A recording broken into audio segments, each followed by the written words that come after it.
একজন মুসলিম হিসেবে এই প্রশ্নগুলোর উত্তর আপনার জানা উচিত। দেখুন, আপনি কয়টির সঠিক উত্তর দিতে পারেন? প্রশ্ন 1, কুরআনের মা বলা হয় কোন সূরাকে?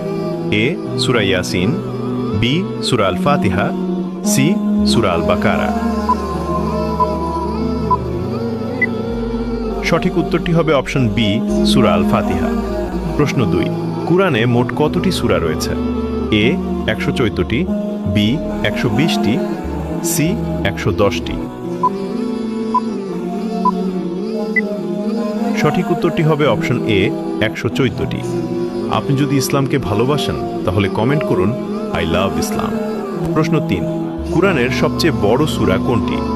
এ সূরা আল বাকারা, বি সূরা আল ইমরান, সি সূরা আন নিসা।